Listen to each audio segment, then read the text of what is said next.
وہ اپنے وقت کا سلطان تھا۔ ایک روز صبح سویرے جب اپنے محافظ دستے کے ساتھ سیر سے لوٹ رہا تھا، رگنات کے مندر کے پاس سے گزرتے ہوئے تو اس نے دیکھا کہ سڑک کے کنارے بہت سے لوگ ایک شخص کو گھیرے کھڑے تھے۔ گھوڑے پر سوار سلطان رکا، اپنے محافظ دستے کے سالار راجہ خان کی طرف دیکھا اور اسے مخاطب کر کے کہنے لگا، دیکھو یہاں لوگ جمع ہیں، کیا معاملہ ہے؟ محافظ دستے کا سالار اپنے گھوڑے سے اتر کر ادھر گیا، جگہ جہاں لوگوں کا ہجوم تھا۔ تھوڑی دیر بعد وہ لوٹا اور سلطان کو مخاطب کر کے کہنے لگا، سلطان محترم، وہاں ایک نجومی ایک بچے کا ہاتھ دیکھ رہا ہے اور لوگ اس کے ارد گرد جمع ہیں۔ سلطان کے چہرے پر ہلکا سا تبسم نمودار ہوا اور محافظ سالار راجہ خان کو مخاطب کر کے کہنے لگا، کیا تمہیں نجوم پر اعتقاد ہے؟ راجہ خان نے مسکرا کر جواب دیا، سلطان محترم، نجوم ایک علم ہے اور اس کی حقیقت انہی لوگوں کو معلوم ہے جو اس میں مہارت رکھتے ہیں۔ اس پر سلطان کو ہنسی آ گئی، پھر ضبط کرتے ہوئے راجہ خان سے کہا، اچھا، اس نجومی کو لے کر محل میں آؤ اور ہمارے سامنے پیش کرو۔ یہ کہتے ہوئے سلطان اپنے محل کی طرف چلا گیا۔ راجہ خان لوگوں کے ہجوم میں گیا، وہاں خستہ حالت میں ایک نجومی بیٹھا ہوا تھا۔ اس کے ایک ہاتھ میں بانس کا ایک چھوٹا سا ڈنڈا تھا اور دوسرے ہاتھ میں ایک لڑکے کا ہاتھ تھامے ہوئے اسے بڑے غور سے دیکھ رہا تھا۔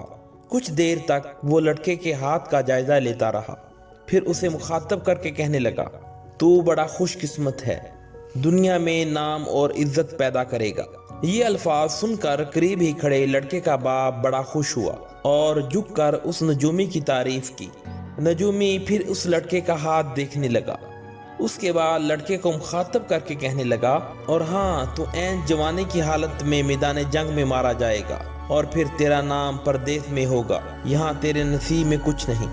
لڑکے کا باپ جو اس سے پہلے خوشی محسوس کر رہا تھا، مایوس ہو گیا اور نجومی کو مخاطب کر کے کہنے لگا، قسمت کا لکھا کوئی بدل نہیں سکتا، یہ خداوند کا کام ہے، میں کیا اور میری حقیقت کیا۔ اور سنو، بوڑھا اور ذلیل ہو کر کتے کی زندگی بسر کرنے سے 1000 درجے بہتر ہے۔ ناموری پیدا کر کے عین جوانے میں انسان مر جائے۔ یہ کہنے کے بعد راجہ خان کے کہنے پر وہ نجومی راجہ خان کے ساتھ ہو لیا۔ راجہ خان اسے لے کر سلطان کے محل میں داخل ہوا۔ ایک بہت بڑا کمرہ تھا جس میں وہ داخل ہوئے۔ کمرے کے اندر خوشنما قالین اور انتہائی آرام دہ نشستوں کا اہتمام کیا گیا تھا۔ نجومی قالین پر بیٹھ گیا۔ تھوڑی دیر بعد سلطان اس کمرے میں داخل ہوا۔ جس وقت سلطان کمرے میں داخل ہوا اس وقت نجومی کی نگاہیں قالین پر جمی ہوئی تھیں اور وہ قالین پر بنے نقش و نگار کو بڑی حیرت سے دیکھ رہا تھا۔ اس قالین پر نہایت خوبصورت جھاڑی بنی ہوئی تھی جس میں گلاب کے پھول کھلے ہوئے تھے۔ جھاڑی کی کنارے ایک زبردست شیر محو استراحت تھا۔ جھاڑی کے پیچھے چھپا ہوا ایک شکاری بندوق ہاتھ میں لیے ہوئے شیر کی ناک میں تھا۔ شکاری کے سر پر فرنگی ٹوپی تھی۔ شیر اس سے بالکل بے پرواہ تھا۔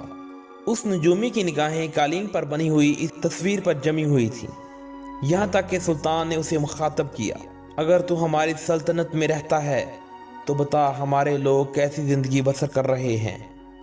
اس پر نجومی کہنے لگا، سلطان محترم، یہاں کی رعایا نہایت خوش و خرم ہے، ہندو اور مسلمان دونوں آرام سے ہیں، دونوں سگے بھائیوں کی سی زندگی بسر کر رہے ہیں۔ نجومی یہاں تک کہنے کے بعد رکا، پھر اپنی بات کو آگے بڑھاتے ہوئے کہنے لگا، اگر سلطان کی عدل و انصاف کا سلوک ہندو اور مسلمانوں کے ساتھ یکساں رہا تو سلطان کا پرچم اقبال لہراتا رہے گا۔ خدا ایسے عادل اور رحم دل سلطان کو عمر خضر عطا فرمائے۔ نجومی جب خاموش ہوا تب سلطان نے اسے مخاطب کیا، علم نجوم کے متعلق تم کیا کہتے ہو؟ کیا یہ صحیح علم ہے؟ نجومی کہنے لگا، بالکل صحیح ہے، لیکن صرف جاننے والے ہی جانتے ہیں، دھوکہ بازوں نے اپنے فائدے کے لیے اسے بدنام کر رکھا ہے۔ نجومی کے جواب پر سلطان تھوڑی دیر تک کچھ سوچتا رہا، پھر رازدارانہ انداز میں اپنے سالار راجہ خان سے کچھ کہا، جس کے جواب میں وہ باہر نکل گیا۔ تھوڑی دیر بعد وہ ایک پنجرا لے کر آیا جس کے اندر ایک طوطا بند تھا۔ سلطان نے پنجرا کھول کر طوطے کو اس طرح ہاتھ میں پکڑ لیا کہ اس کی دونوں ٹانگیں سلطان کی مٹھی میں تھی۔ اور پر کھلے ہوئے تھے۔ طوطا پھڑپھڑانے لگا۔ پھر سلطان نے نجومی کو مخاطب کیا، اب تو یہ بتا کہ اس طوطے کی قسمت میں کیا لکھا ہے؟ نجومی نے کندھے اچکائے اور لاپرواہی سے کہنے لگا، مجھے ایک کاغذ اور قلم مہیا کیا جائے۔ سلطان کے حکم پر دونوں چیزیں نجومی کو مہیا کی گئیں۔ نجومی نے کاغذ پر کچھ لکھا اور لپیٹ کر ایک طرف پھینک دیا اور سلطان کو مخاطب کر کے کہنے لگا، اب آپ جو چاہیں کریں۔ سلطان کا ہاتھ بلند ہوا اور اس کے ہاتھ میں ایک چاقو تھا۔ چاقو اس نے اس انداز میں گرایا جیسے وہ چاقو کو اس پرندے کے پیٹ میں اتار دے گا۔ اس موقع پر وہ طوطا پھڑپھڑانے لگا۔ دراصل سلطان نے چاقو طوطے کو نہیں مارا بلکہ چاقو اپنے ہاتھ میں مار کر زخمی کر لیا۔ طوطے کو چھوڑ دیا۔ طوطا ہوا میں پرواز کرتا ہوا کہیں اور چلا گیا۔ محافظ دستوں کا سالار راجہ خان سلطان کے زخمی ہاتھ کو دیکھ کر فکر مند ہو گیا۔ بھاگا ہوا گیا، شاہی طبیب کو بلایا۔ اتنی دیر تک سلطان اپنی جگہ انتہائی اطمینان سے بیٹھا رہا۔ پھر راجہ خان کو مخاطب کیا کہ وہ کاغذ کو اٹھائے۔ راجہ خان نے ہاتھ بڑھا کر اس کاغذ کو اٹھایا جس پر اس نجومی نے کچھ لکھا ایک طرف پھینک دیا تھا۔ سلطان نے جب وہ کاغذ کھولا تو اس کاغذ پر لکھا تھا، تم اس پرندے کی جان نہیں لے سکتے۔ خدا کی یہ مخلوق بھی اسی طرح آزاد ہے جس طرح تم آزاد ہو۔ اس پرندے کو چوٹ نہیں آئے گی لیکن تم خود نقصان اٹھاؤ گے۔ سلطان نجومی کی تحریر پڑھ کر سراپا حیرت بن گیا۔ شاہی طبیب نے سلطان کے ہاتھ پر جو زخم آیا تھا اس پر پٹی باندھی۔ اس موقع پر نجومی اپنی جگہ سے اٹھ کر جب جانے لگا تب سلطان نے اسے مخاطب کیا، میری قسمت کے متعلق بھی کچھ بتاؤ۔ اس پر وہ نجومی پلٹا اور قالین پر جو تصویر بنی ہوئی تھی اس کی طرف اشارہ کرتے ہوئے کہنے لگا، سلطان کی قسمت اس قالین پر نقش ہے۔ قسمت کا حال پوچھنے والا یہ بہادر، بے باک، نڈر اور جنگجو جوان ٹیپو سلطان تھا، جو ہندوستان کی سلطنت میسور کا آخری فرمانروا اور سلطان حیدر علی کا بیٹا تھا۔ 1750 میں دیوان دہلی کے مقام پر پیدا ہوا۔ ناک خمدار، آنکھیں بڑی بڑی اور پرآب تھیں۔ چہرے کے خد و خال نہایت باروب اور باوقار تھے۔ ہاتھ پاؤں چھوٹے چھوٹے اور گردن پر بل پڑے ہوئے تھے۔ قد 5 فٹ 8 انچ تھا۔ سلطان داڑھی مڈوایا کرتا تھا۔ پورا نام فتح علی تھا۔ کچھ لوگ کہتے ہیں کہ ابو فتح اس کی کنیت بھی تھی۔